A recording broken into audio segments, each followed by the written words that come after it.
The conference room smelled like stale coffee and old carpet. I sat across from Stephen, my director, watching him lean back in his chair with that smirk I'd learned to hate. His fingers drummed the table in a rhythm that felt rehearsed, like he'd practiced this moment. The HR representative sat beside him, silent as furniture, eyes fixed on a laptop screen that reflected nothing. "Madeline," Stephen said, dragging out my name like it tasted sour. "I've reviewed your request for a salary adjustment." He paused, letting the silence stretch. "And honestly, you should be grateful anyone pays you that much." The words hit like a fist to the stomach.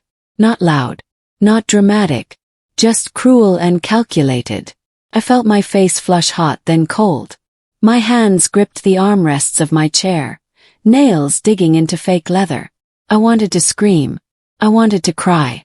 I wanted to list every project I'd saved, every crisis I'd fixed, every weekend I'd sacrificed. Instead, I nodded, because something else caught my attention. A printed document sat on the table in front of Stephen, edges crisp and corners perfectly aligned. I'd never seen it before. He slid it into a folder without explanation, but not before I noticed my name at the top. I barely slept that night. My mind replayed Stephen's words on an endless loop, each repetition sharpening the humiliation. At 12:47 a.m., my phone lit up the darkness of my bedroom. Unknown number. I almost ignored it. "Hello, Madeline. This is Casey from Payroll." Her voice was tight, nervous, like someone making a call they shouldn't be making. "I'm sorry to bother you so late, but I need to verify something." I sat up, suddenly wide awake. "Earlier tonight, your compensation structure was modified in our system. Performance bonuses reassigned. Job classification changed. The timestamp says 6:47 p.m., right after your meeting with Stephen." Pause. "Did you approve these changes?" My chest tightened. "No, I didn't approve anything." Another pause, longer this time. I could hear Casey breathing, could feel her hesitation through the phone. "Madeline, I think you need to look at your employee file. Something's not right." The line went dead. I stared at my phone. Stephen's smirk burned into my memory. The meeting wasn't about denying my raise. It was about erasing me. 4 years earlier, I'd walked into this company with a briefcase full of hope and a resume that promised potential. I was eager to prove myself, ready to work harder than anyone else. The first week, I stayed late fixing a database error that threatened to collapse our entire reporting system. Nobody asked me to. I just did it. Stephen noticed. Not with gratitude, but with something else. Something colder. He started assigning me the impossible projects, the ones with unrealistic deadlines and budgets that made no sense. When I succeeded, he'd nod once and move on. When I struggled, he'd lean in close and ask if I was up to the challenge. I became the department's invisible backbone. The person they called when everything was on fire. I trained new hires who got promoted above me. I fixed other people's mistakes and watched them take credit. I told myself it would matter eventually. That hard work spoke for itself. Didn't. Hard work just made me useful. And useful people don't get raises. They get used. I spent the next morning going through old emails, searching for patterns I'd been too busy to see. 3 names kept appearing. Vanessa, who'd questioned Stephen's budget allocations and disappeared 2 months later. Patrick, who'd asked for a promotion after landing our biggest client. Gone within a quarter. Denise, who'd documented safety concerns and suddenly wasn't a good fit. All of them had worked under Stephen. All of them had been good at their jobs. All of them had pushed back just once and then quietly vanished. Exit interviews buried. References never checked. Their contributions scrubbed from department reports like they'd never existed. I pulled up my own performance reviews. Every major success I'd had was documented, time-stamped, undeniable. But the credit had been subtly shifted. My project leadership became team collaboration. My crisis management became department effort. My weekend work became expected dedication. Stephen's fingerprints were everywhere, careful and methodical. This wasn't personal. It was systematic. I wasn't his first target. I was just his latest. Casey called again 2 days later, her voice barely above a whisper. I'm not supposed to be telling you this. Background noise suggested she was in her car, windows up. But the compensation changes in your file. They're not the first. Stevens made similar adjustments before. Always late at night. Always after closed-door meetings. How many times? Yes. At least 8 that I can verify. Different employees. Same pattern. Performance bonuses redirected. Job classifications downgraded. Credit for major projects reassigned to his direct reports. My hand tightened around the phone. Why are you telling me this? Because last time I stayed quiet, someone I liked got pushed out for performance issues a week after Steven adjusted their file. I should have said something then. Her voice cracked. Please don't tell anyone I called. I won't, I promised. And Madeline, start documenting everything. Print emails. Save files to your personal accounts. If this goes where I think it's going, you'll need proof. I didn't confront Steven. I didn't march into HR demanding justice. I didn't send angry emails or make threats. Instead, I did something that must have confused him completely. Became calm. In meetings, I stopped defending my work. I stopped volunteering explanations. I stopped trying to prove myself worthy of respect I'd never receive. I answered questions with facts, delivered projects on deadline, and maintained perfect professional distance. Steven noticed. I could see it in the way he studied me during team meetings, like he was trying to solve a puzzle that didn't make sense. He'd gotten used to people either fighting back or breaking down. My quiet competence unsettled him. He started testing me. Impossible deadlines. Contradictory instructions. Projects designed to fail. Each time I documented the assignment, clarified expectations in writing, and delivered exactly what was requested. No complaints. No excuses, just results. It was driving him insane. I could see it in his clenched jaw, his shortened emails, the way he avoided eye contact. 2 weeks after Casey's warning, Steven assigned me a project that should have taken 6 weeks. He gave me 10 days. The scope was massive, the resources minimal, the success criteria deliberately vague. It was a trap, carefully constructed to justify my termination.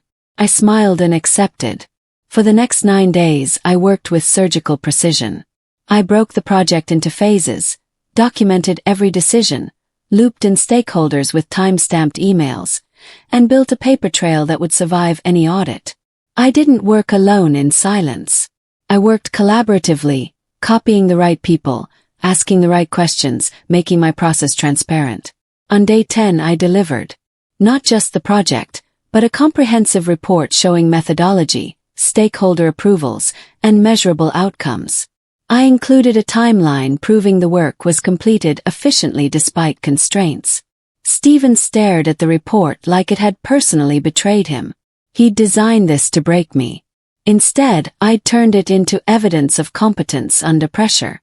His trap had become my vindication. I found the proof by accident while searching for an old contract. My original job description, signed 4 years ago, clearly outlined my role, responsibilities, and compensation structure. It included performance-based bonuses tied to project completion and specified my classification level. Steven had rewritten it, quietly, without my knowledge or signature. The new version stripped the bonus language, lowered my classification by 2 levels, and added vague phrasing about duties as assigned. It had been uploaded to my personnel file 8 months ago, right after I'd successfully completed our largest client migration. The timing wasn't coincidental, but he'd made a mistake. The original contract with both our signatures was still filed with HR's legal department. I kept a copy in my personal records. The 2 documents told very different stories, and only one was legally binding. I made copies of both. I documented the upload date of the fraudulent version. I cross-referenced it with the timeline of my bonus disappearance. Every piece fit together perfectly. Stephen had tried to rewrite history. He'd just forgotten that history tends to keep receipts. I started interviewing at other companies. No fanfare. No announcements. No dramatic LinkedIn updates about exploring new opportunities. I simply reached out to former colleagues, updated my resume, and presented myself as someone ready for the next challenge. The offers came quickly. 3 companies wanted me. One offered 15% more than my current salary. Another offered 20%. The third offered a role 2 levels above where Stephen had tried to keep me trapped. I didn't accept immediately. I needed my exit to be clean, strategic, and impossible to undo. I needed Stephen to realize too late that he'd lost something irreplaceable. I needed this done right. So I kept interviewing, kept documenting, kept showing up to work with that same unsettling calm. Stephen grew more paranoid by the day. He'd started hovering near my desk, asking questions about my projects, trying to find gaps in my work. There were none. I made sure of that. 3 weeks after Casey's first call, I received an email from HR. Not Stephen's representative, but someone from corporate compliance. The subject line was innocuous. Routine employment verification. The email itself was anything but routine. They needed to verify my job classification, compensation history, and performance review records. They asked for dates, project specifics, and documentation of bonus payments. They wanted everything time-stamped and cross-referenced. This wasn't about me. This was about patterns. About discrepancies that had triggered automatic flags in their system. Casey's midnight calls had planted seeds, and now corporate was investigating the garden. I responded with meticulous detail. I attached my original contract. I provided project timelines with stakeholder confirmations. I included emails where Stephen had praised my work before quietly reassigning credit elsewhere. Every document was dated, every claim was verifiable, every piece of evidence was clean. I didn't editorialize. I didn't accuse. I just answered their questions with facts. The kind of facts that tend to ask their own uncomfortable questions. Stephen's team started coming to me with questions. Not to Stephen, to me. They'd ask for clarification on projects, for context on decisions, for explanations of processes only I seemed to understand. It happened gradually, then all at once. In meetings, Stephen would give instructions, and team members would glance at me for confirmation. He'd announce decisions, and they'd wait for my reaction before responding. His authority was eroding in real time, and he could feel it slipping through his fingers like water. He tried to reassert control. Louder voice, harsher deadlines, more aggressive posturing. But volume doesn't equal competence, and his team knew it. They'd been watching me quietly fix his mistakes for years. They knew who actually kept things running. One afternoon, a junior analyst approached my desk. "Madeline," Stephen said, "the client report is due Friday, but the data won't be ready until Monday. What should we do?" Smiled. "Follow the timeline the client approved. The data will be ready Monday, and the report is due Wednesday. Check your email from 2 weeks ago." She did. Then she looked at Stephen's email. Then back at me. "He's wrong." "He's confused," I corrected gently. "It happens." The breaking point came during a senior leadership meeting. Stephen was presenting quarterly results, taking credit for a major project turnaround that had saved us $300,000. The presentation was polished, the slides professional, the narrative compelling. Then the VP asked a simple question. "Stephen, can you walk us through the methodology you used for the cost recovery analysis?" Stephen blinked, froze, started talking about strategic initiatives and collaborative frameworks, and other meaningless buzzwords that sounded impressive but said nothing. The VP's eyes narrowed. She turned to me. "Madeline, you led this project, correct?" Every head in the room swiveled toward me. Stephen's face went pale. "Yes," I said calmly. "Would you like me to explain the methodology?" I did. Clearly, concisely, with specific numbers and processes. I explained the problem, the solution, and the implementation steps. I answered follow-up questions without hesitation. I demonstrated complete ownership of work Stephen had just tried to claim. The VP nodded slowly. Thank you, Madeline. That was very clear. Stephen sat down hard. His presentation continued, but the room had shifted. Everyone now knew who'd actually done the work. The next morning I found an email in my inbox, sent at 2:17 a.m. 3 years ago from Stephen to the executive team. Subject line: Outstanding work by Madeline Porter. I'd forgotten about this email.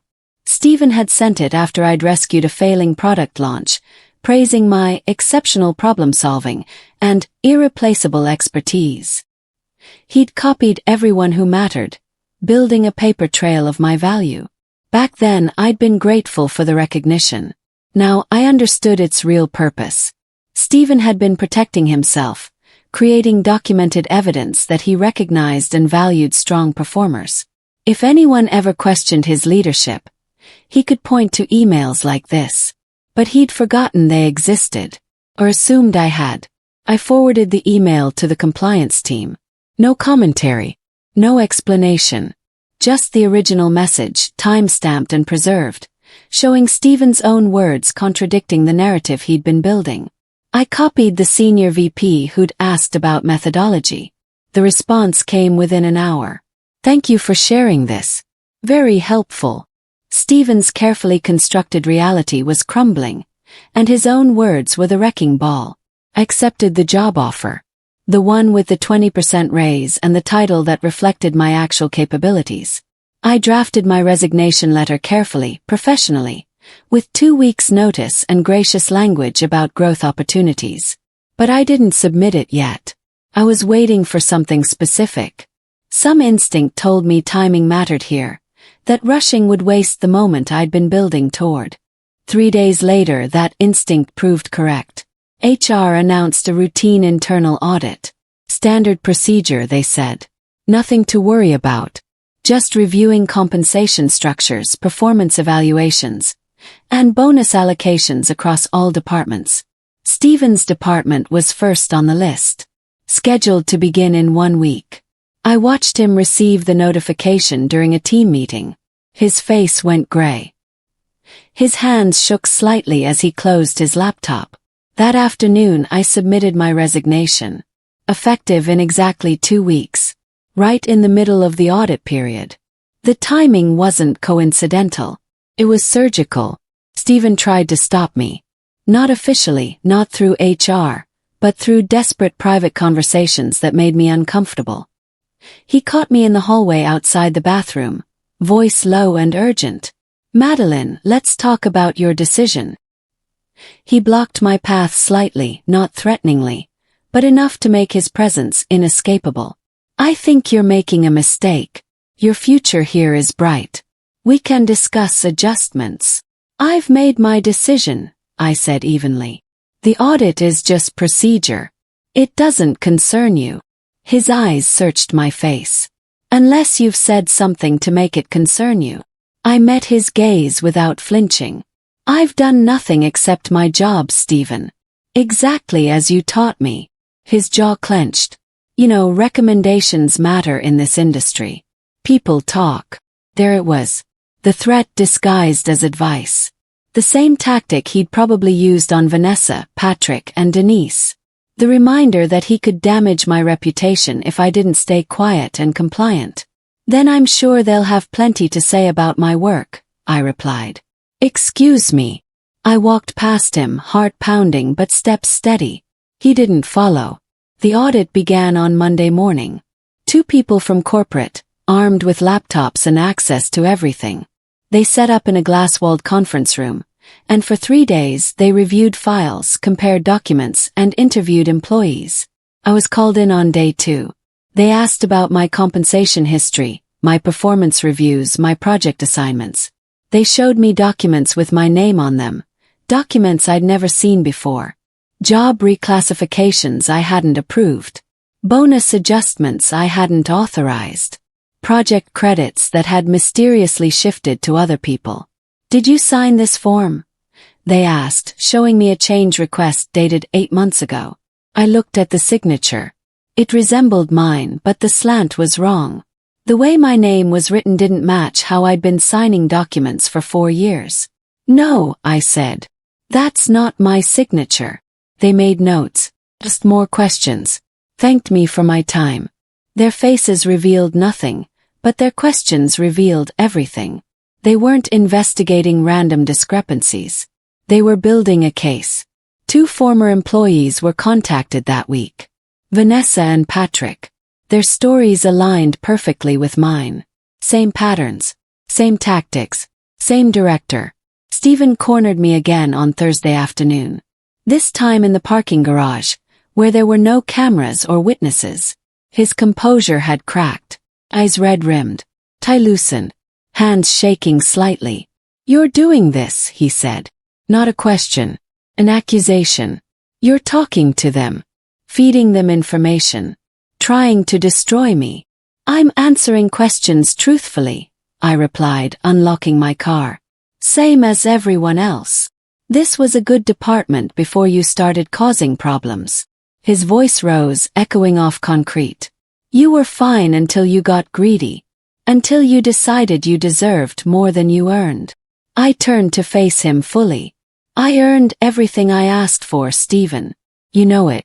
That's why you tried so hard to make everyone forget. You're making a huge mistake." He stepped closer. "You think you'll just walk away from this? Start fresh somewhere else? Have connections? People will know what you did. They'll know I told the truth," I said calmly. "And they'll know you tried to silence me for it." His face flushed red. For a moment I thought he might actually explode. Then he turned and walked away, footsteps echoing like thunder. My last day arrived faster than expected. I packed my desk in silence, team members stopping by with awkward goodbyes and whispered questions about what was really happening. I didn't tell them. It wasn't my story to share anymore. The exit interview was scheduled for 4 p.m. with HR, but when I arrived, the room held more people than expected. The 2 auditors from corporate, the senior VP, HR director, and a lawyer I'd never met. They didn't waste time with pleasantries. "Madeline, we need to ask you some specific questions about document falsification and financial misconduct within your department." The lawyer's voice was professional, clinical. "You're not in trouble. We need your testimony." For the next 2 hours I walked them through everything. The midnight call from Casey, the fraudulent job description, the pattern of employees who'd been pushed out, the timeline of my bonuses disappearing after successful projects, the email Stephen had sent praising my work before later claiming I'd contributed minimally. I provided copies of everything I'd saved. Contracts, emails, project documentation, performance reviews with my actual contributions versus the sanitized versions in Stephen's reports. The evidence wasn't emotional. It was mathematical. When I finished, the lawyer leaned back. "Thank you. This is very helpful."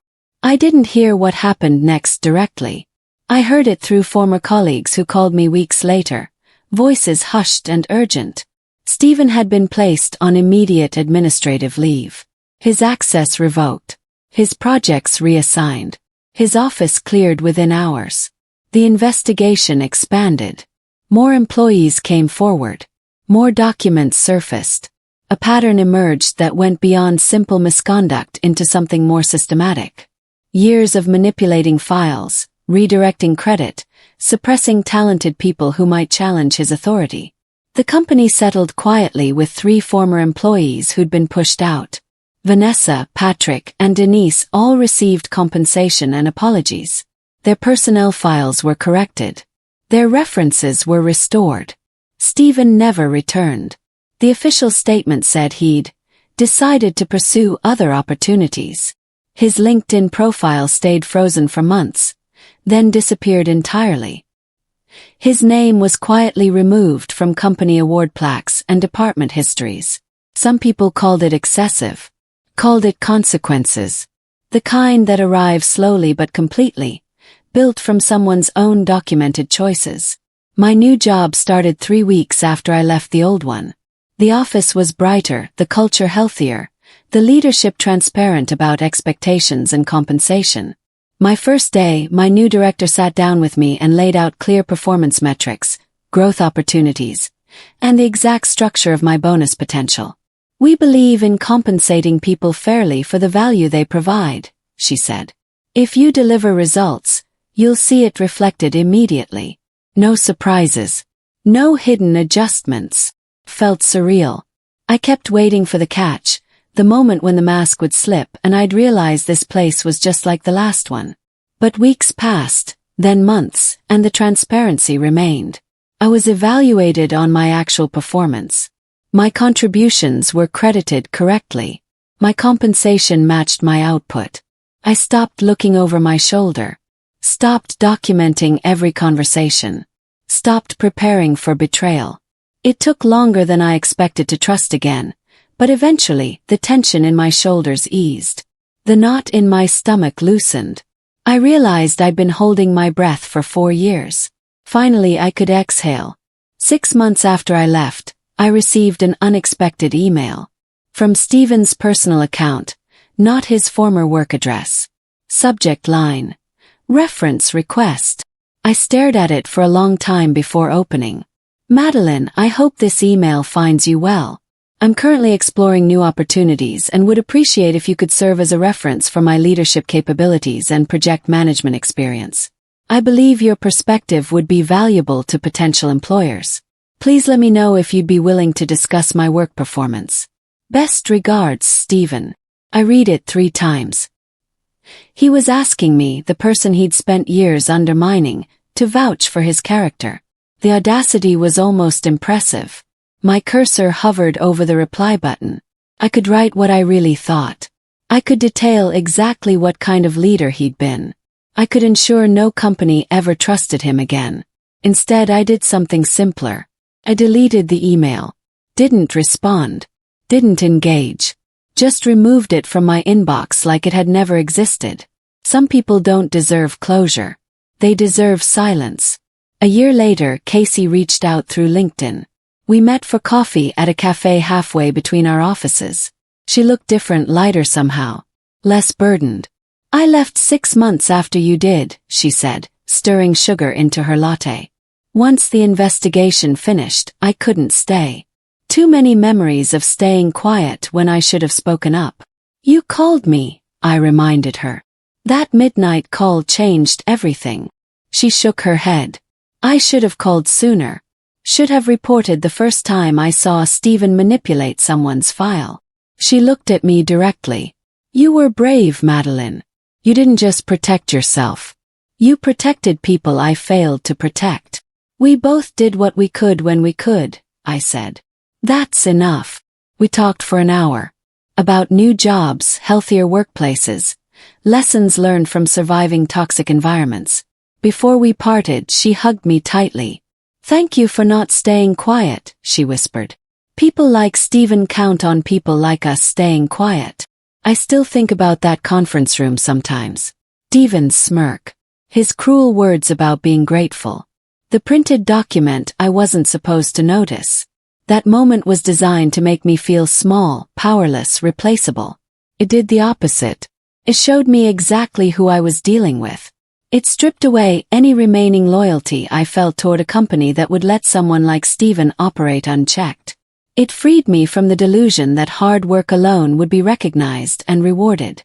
Most importantly, it taught me that power doesn't always announce itself with shouting and aggression.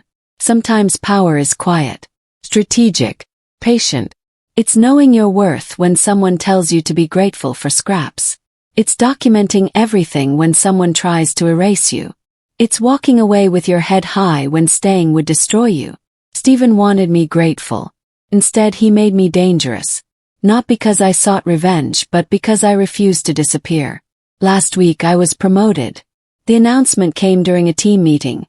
My new director praising my leadership, my problem solving, my consistent delivery of results. My colleagues applauded. My compensation increased significantly. My title reflected my actual contributions. Afterward, a junior employee approached me nervously. "Can I ask you something?" she said. How do you stay confident when someone tries to make you doubt yourself? I thought about Stephen. About midnight calls and fraudulent documents. About the years I spent believing I wasn't good enough because someone needed me to believe that. You document everything, I told her. You know your value even when others deny it. You remember that someone trying to diminish you says more about them than it does about you. And when necessary, you walk away toward people who see what you're actually worth. She nodded slowly. What if walking away feels like giving up? Walking away is giving up on being small, I said. That's different. Stephen's email sits in my deleted folder, buried beneath a year of actual work and genuine accomplishments. Sometimes I wonder if he ever understood what he did wrong. If he ever connected his downfall to his own documented choices. If he ever realized that the person he tried to erase was the one who knew exactly where all the bodies were buried. Probably not. People like Stephen rarely develop that kind of self-awareness. They move through life blaming others for consequences they created, convinced they were victims of jealousy or politics or bad timing. The truth is simpler and harder. He underestimated someone he thought would never fight back. He confused silence for weakness. He mistook documentation for paranoia. He assumed power came from titles and intimidation rather than competence and preparation. I didn't destroy Stephen. He destroyed himself, one fraudulent document at a time, one manipulated file at a time, one underestimated employee at a time. I just stopped protecting him from his own choices. And when someone asks if I'm grateful for my salary now, I smile. 'Cause I earned it. I know exactly what it's worth. And nobody had to tell me to be grateful for something I built with my own documented, undeniable, irreplaceable work. Close my laptop. Tomorrow I'll do it again.